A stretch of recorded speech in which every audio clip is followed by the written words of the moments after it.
Let's see. Indiana, 33-1 odds to win the national championship, Kevin. Gosh, I hate to start that because, man, oh, man, people go nuts.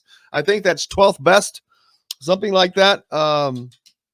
One of the teams to one of the favorites to potentially win the Big Ten championship. A lot of a completely different conversation we're having than a year ago, first of all. And just being able to have that conversation is much more fun. I caution the fans to not go over the edge, but I understand when you've been starving for something and you start dropping food, man, people are just going to start grabbing. Yeah, you put down $100, maybe you win 3,300. You never know, right? Wouldn't be a bad payday, but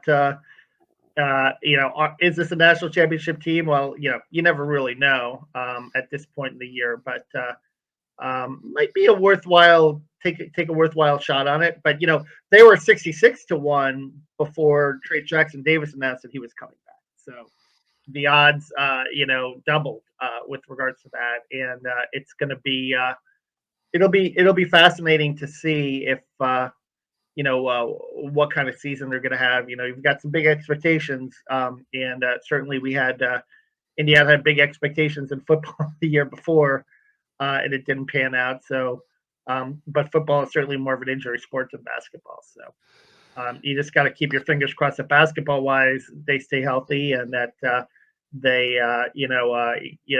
Trace Jackson Davis has the kind of season that I think everyone expects him to have in terms of being that productive guy and one of the best players in the country. Absolutely. This team is given good reason with the talent that they have amassed. Other than that, it's shooting, but someone may step up. We don't know. Looking forward to seeing how that comes about. More and looking forward to the games, man. Arizona, Kansas.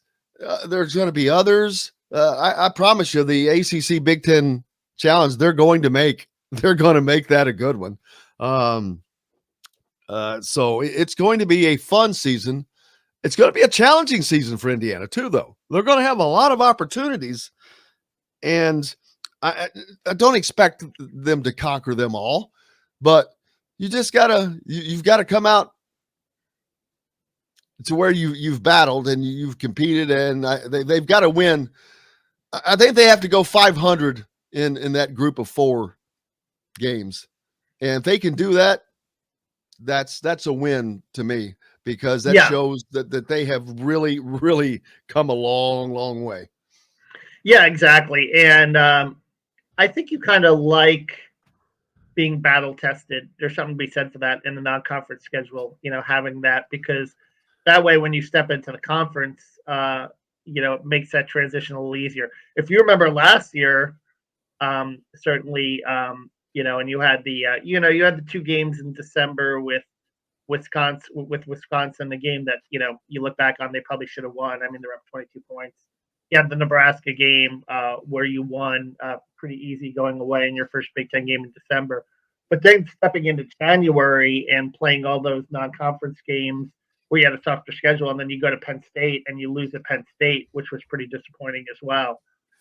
But it's getting used to that step up in competition and conference play week in and week out, and you've got to do that. Certainly, it makes that transition easier if you play a tough schedule.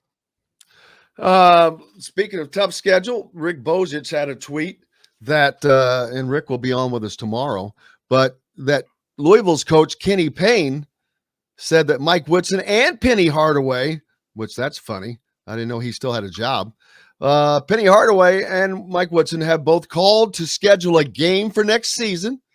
Payne says he told them both that he wanted to wait a few years. Yes, yeah. I thought he mentioned that at Huber's, what he did. Remember when Rick asked him about that, and that that they were going to wait a couple of years until Kenny Payne got that Louisville team up and running. But that would be good. It would, if you can't do Indiana, Kentucky, I would say Indiana Louisville is the next best thing, right? It's a kind of a border rivalry and across the river, and you would have, it would be fun to play a game in the Yum Center. I've never been there. I've been to Freedom Hall back in 2003 when when Florida played Louisville.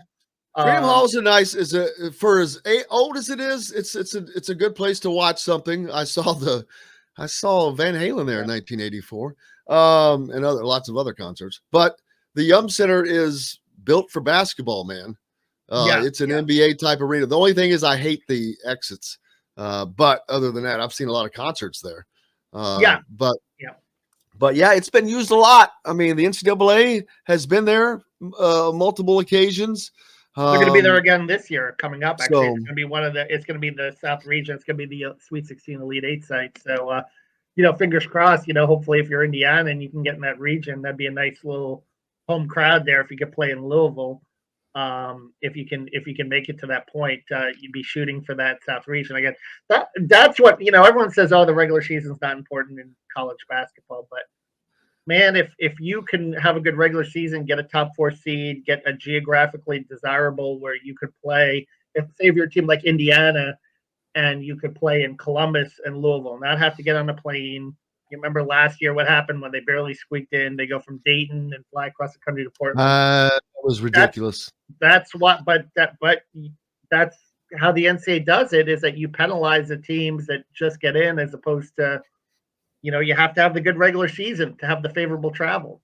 And that's just the way it works. I mean, that's, it's merit based.